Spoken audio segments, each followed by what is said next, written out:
Trump reverses license given to Chevron to operate in Venezuela. New Lebanese government wins vote of confidence in parliament.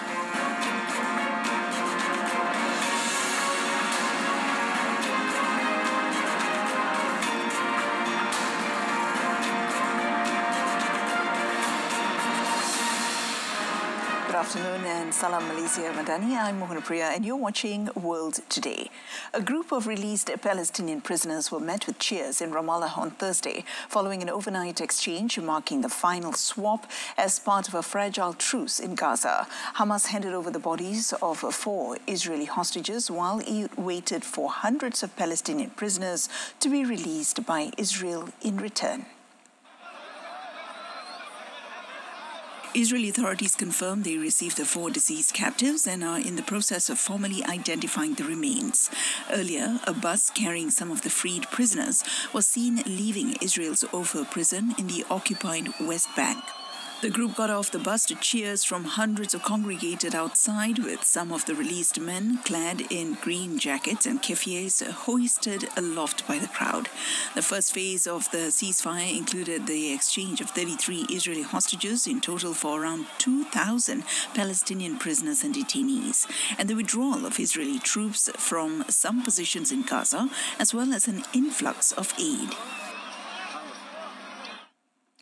U.S. President Donald Trump on Wednesday said he was reversing a license given to Chevron to operate in Venezuela by his predecessor Joe Biden more than 2 years ago, accusing President Nicolas Maduro of not making progress on electoral reforms and migrant returns.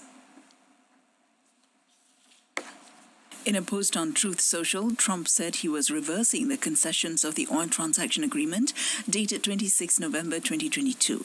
Trump did not name Chevron in his comments, but Washington granted Chevron a license to operate in Venezuela's oil sector on the 26 November 2022. It was the only license that the administration issued for Venezuela that day. Chevron said it was aware of Trump's post and considering its implications. Chevron exports about 240,000 barrels per day of crude from its Venezuela operations, over a quarter of the country's entire oil output. Ending the license means Chevron will no longer be able to export Venezuelan crude. And if Venezuela's state oil company PDVSA exports oil previously exported by Chevron, U.S. refineries will be unable to buy it due to U.S. sanctions. Since his return to office in January, Trump has repeatedly said the U.S. does not need Venezuelan oil and left open the possibility of revoking Chevron's operating license. Lebanon's new government won a confidence vote in parliament on Wednesday following a speech by Prime Minister Nawaf Salam promising to push for economic and financial reforms and to start negotiations with the International Monetary Fund. Now, Salam's government won the backing of 95 lawmakers in the 128-seat chamber. After 2 days of debate on a ministerial declaration by Salam setting out his government's plans, 95 lawmakers voted in favour and 12 against, with 4 abstaining. On Tuesday, the Iran-backed Lebanese group Hezbollah had given its backing to the government in a speech delivered by senior Hezbollah lawmaker Mohammad Raad. Lebanon's political landscape had been turned on its head since Hezbollah, long a dominant player in Lebanese politics, was badly pummeled in last year's war with Israel. Israel destroyed a large part of Hezbollah's once formidable arsenal and killed its top leadership, including longtime chief Hassan Nasrallah, who died in a massive airstrike in Beirut in September. Salam was selected in mid-January to form a government after legislators elected Joseph Aoun as president. New Zealand's foreign minister said he had raised concerns over China's recent live fire drills in the Tasman Sea during meetings with Chinese leaders on Wednesday. Winston Peters told reporters in Beijing after a meeting with his Chinese counterpart Wang Yi that the issue was a lack of notice given to New Zealand over the military exercises off its coast. Peters is in Beijing for a 3-day visit after relations between the two countries became strained over the drills. New Zealand and Australian officials said that China had conducted live fire exercises in international waters between the two nations, giving little notice and forcing commercial airlines to divert flights. The 3 Chinese ships were south of Tasmania in Australia's exclusive economic zone and were now moving west, the New Zealand Defence Force said on Wednesday. Peters said he also raised China's missile launch test last September that landed near French Polynesia's exclusive economic zone, of which most Pacific Island nations got no warning at all, and New Zealand got little warning. China was considering the issue of providing earlier notice for future naval drills. Mexico's Security Cabinet will meet with U.S. Secretary of State Marco Rubio on Thursday in Washington. The Mexican President, Claudia Sheinbaum, confirmed the matter on Wednesday in the run-up to the expiration of a tariff moratorium granted by the Trump administration. Trump put off 25% tariffs on Mexican and Canadian imports until 4th March to let the North American partners implement measures to fight drug trafficking and undocumented immigration.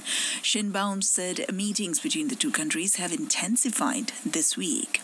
The president also said the free trade agreement would probably be reviewed ahead of time. Known as USMCA, it was renegotiated under the first Trump administration and set forth in 2020, including a revision clause for 2026. Eso lo acordó el Poder Legislativo de Estados Unidos y nuestro Poder Legislativo. Entonces eso es una ley, el tratado, y ahí está pactado que hay una revisión para 2026. Y lo que muy probablemente ocurra pues es que se adelante toda esa revisión. Entonces ahí viene también pues mucho trabajo entre ambos países y Canadá. Jordan's King Abdullah and Syria's interim president Ahmed al-Sharaa agreed on Wednesday to work together to secure their common border against arms and drug trafficking. Now, King Abdullah also voiced Jordan's support for the Syrian brothers in rebuilding their country in a way that guarantees Syria's unity, security, and stability. At a meeting with Sharaa in Amman, the Jordanian monarch also condemned Israel's strikes late on Tuesday in southern Damascus and in southern Syria near the Jordan border, the latest in a series of Israeli attacks on Syrian military targets. The leaders agreed that coordination was crucial for border security and for curbing arms and drugs smuggling, a phenomenon that Jordan struggled to contain along its border during the rule of ousted President Bashar al-Assad. Jordan has blamed the rampant drug and weapons smuggling on pro-Iranian militias that held sway in southern Syria during Assad's time. Sharaa pledged to stamp it out. The trip is Sharaa's third abroad since he overthrew longtime ruler Bashar al-Assad in December. His first visits were to Saudi Arabia and Turkey.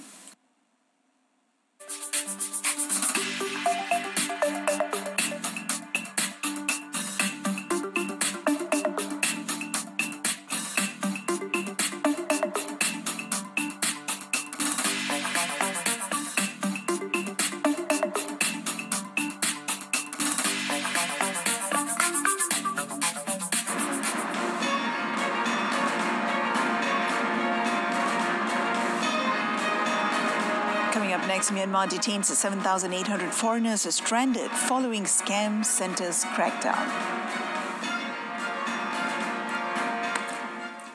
The death toll from recent heavy rain and hail in 3 Afghan provinces has risen by 10 to 39.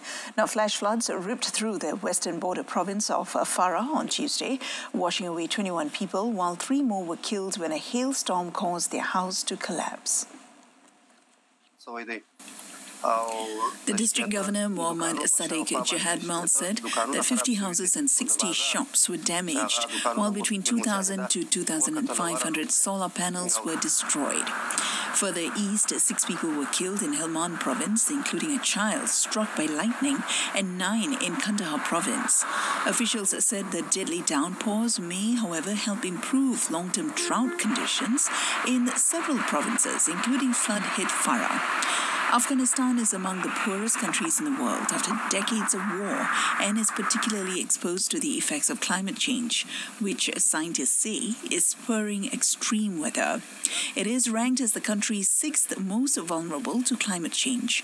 According to the UN, drought, floods, and degradation and declining agricultural productivity are key threats. Flash floods in May last year killed hundreds and swamped swaths of agricultural land in Afghanistan, where 80% of people depend on farming to survive. Myanmar's border guard force detained more than 7,100 foreigners from 28 nationalities who were stranded after a multinational crackdown on compounds run by criminal gangs in Myawaddy, Myanmar. Now, footage from the Thai Public Broadcasting Service showed that those rescued include 4,860 Chinese nationals, followed by 572 Vietnamese and 526 Indians, and more than 500 others were from various African countries. An official said Myanmar will transfer 94 Indonesians to Thailand today. They will be taken by bus to a Thai airport before boarding a chartered flight back to Indonesia the following day. In recent weeks, authorities from China, Thailand and Myanmar have attempted to dismantle scam centers and illegal online operations on the border, part of a network of illegal compounds across Southeast Asia where hundreds of thousands have been trafficked by gangs. A Bosnia court on Wednesday sentenced Bosnian Serb separatist leader Milorad Dodik to 1 year in jail and ordered him to step down as president of the country's Serb-dominated region for 6 years for defying orders of an international peace envoy. Dodik, head of Bosnia's autonomous Serb Republic, was indicted in 2023 for signing laws that suspended rulings by the Constitutional Court and the international peace envoy Christian Schmidt. Dodik, who has close ties with Russia, has rejected the indictment and retaliated with measures to reduce the state's presence in his Serb-dominated region of Bosnia by banning the state prosecutor, the state court, and the intelligence agency. He will likely avoid jail time because Bosnians can pay a fine instead of incarceration if the sentence is no more than a year. He has 2 weeks to appeal the ruling, which will become official when the appeal process is over. Neither he nor his lawyers were present in court on Wednesday. The verdict marks another low point in Bosnia, which suffered a bloody ethnic conflict in the 1990s and has since been split into 2 autonomous regions, Dodik's Serb Republic and the federation shared by Croats and Bosniaks. Over in Costa Rica, deportees from the United States awaited their return to their home countries on Thursday, a day after the second deportation flight landed in the Central American country. Now, the Ministry of Public Security informed that 65 new deportees arrived at the temporary shelter set up at the border with Panama in Paso Canoas. According to local media, the deportees at the border also included 16 minors. The border crossing has become a bottleneck for many migrants that don't have the means to return back home, as Venezuelan Abiel Fernandez said to Reuters. Others, such as Pedro Rafael Chirino, decided to stay and apply for asylum in Costa Rica. The second flight departed from San Antonio, Texas, and included migrants from Russia, China, and Vietnam, among other nationalities, local media reported. Costa Rica is one of the Latin American countries that agreed with the Trump administration to receive deportees as a first stage before returning them to their countries of origin.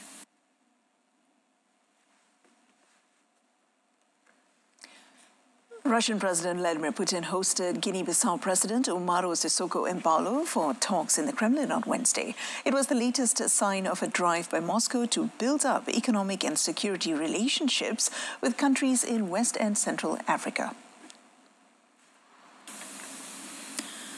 Russian metals tycoon Oleg Deripaska was present at the talks between the two leaders. Russian and Portuguese news outlets have quoted a Guinea-Bissau minister as saying that Russian aluminium company Rusal is interested in building a railway and port in the country and exploring for bauxite. Embalo took office in 2020 and his term expires this year, although there is a dispute with the opposition over the timing of the next election. The opposition has vowed to bring the country to a standstill on Thursday in the row, which centers on when Embalo's mandate runs out. Embalo has said there have been 2 attempts to overthrow him, the most recent in December 2023. After that incident, which involved gunfire and clashes in the capital, he dissolved the opposition-controlled parliament, accusing it of passivity. Brazil's President Luiz Inácio Lula da Silva on Wednesday slammed the protectionism agenda in the first meeting of the BRICS bloc under the Brazilian presidency. The government of President Lula also accused the United States of seeking to politicize Brazilian court decisions in a row over free speech restrictions. Without mentioning Donald Trump, Lula said that the Paris Agreement and the fight against global warming are threatened, as Trump announced in January it would withdraw the United States from the global effort to fight climate change. The Brazilian leader also mentioned the growing power of big corporations and their role in the spread of misinformation. The U.S. State Department wrote on X that blocking access to information and imposing fines on U.S.-based companies for refusing to censor people living in the United States is incompatible with democratic values, including freedom of expression. This year, Brazil holds the presidency of the bloc founded along with Russia, China, India, and South Africa. The first meeting of 2025 of the BRICS head of state is expected to take place in Rio de Janeiro in July.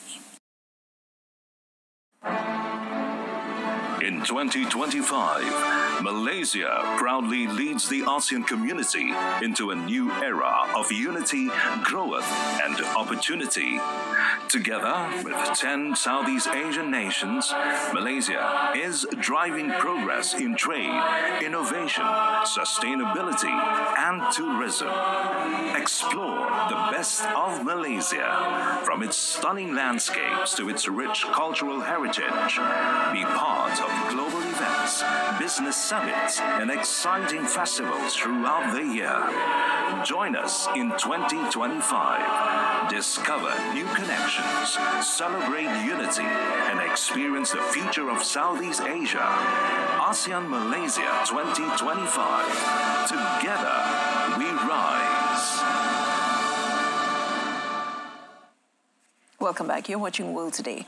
The European Commission on Wednesday proposed making available 100 billion euros, equivalent to about $104.94 billion to support EU-made clean manufacturing as part of its landmark Clean Industrial Deal. Now, the measures aim to support European industries struggling with weak demand, cheap imports, and higher energy costs than those in the US and China.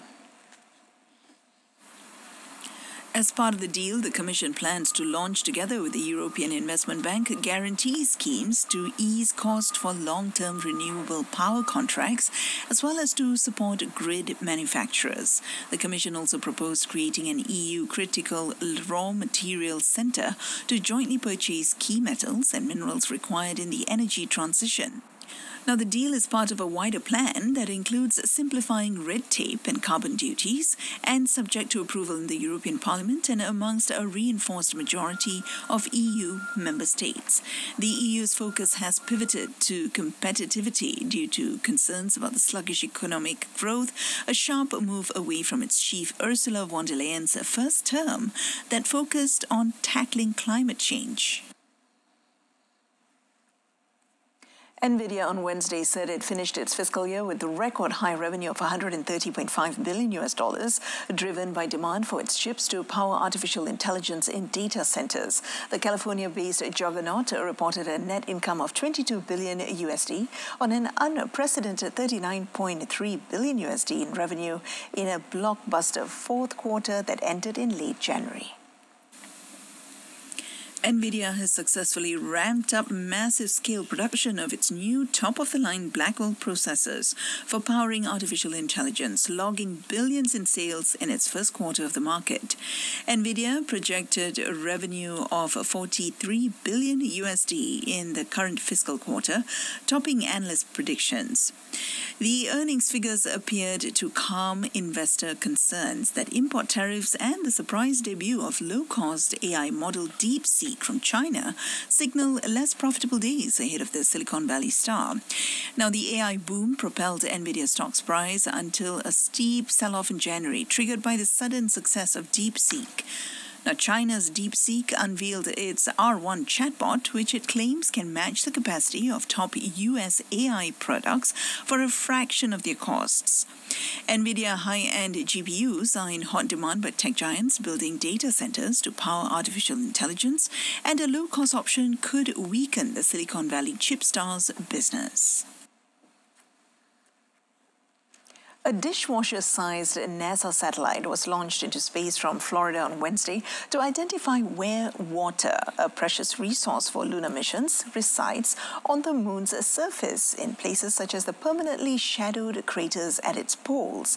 A SpaceX Falcon 9 rocket lifted off from the Kennedy Space Center in Cape Canaveral, carrying NASA's Lunar Trailblazer orbiter.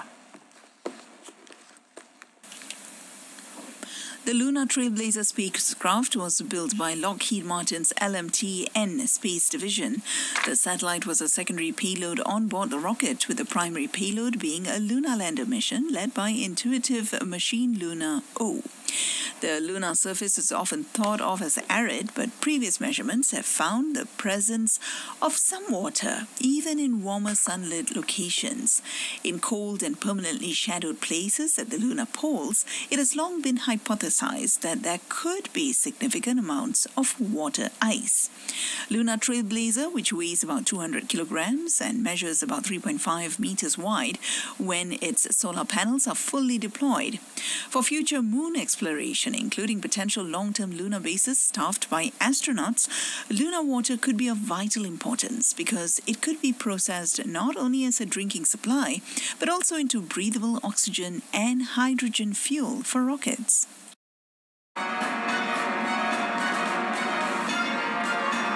Coming up in sports, big step for Liverpool in the Premier League title race as Arsenal suffer another blow. Stay with us.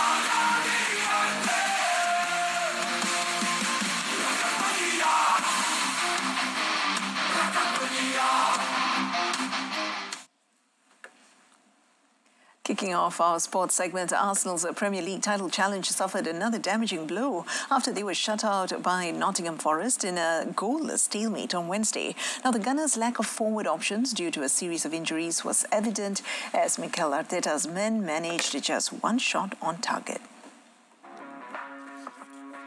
Arsenal's title chances have been hampered by injuries suffered by Bukayo Saka, Gabriel Martinelli, Gabriel Jesus and Kai Havertz. Midfielder Mikel Merino was retained by Arteta in a centre-forward role despite failing to impress in a shock 1-0 home defeat to West Ham on Saturday. Now, in the absence of fit and in-form attackers, Arsenal have been reliant on defenders coming up with big goals.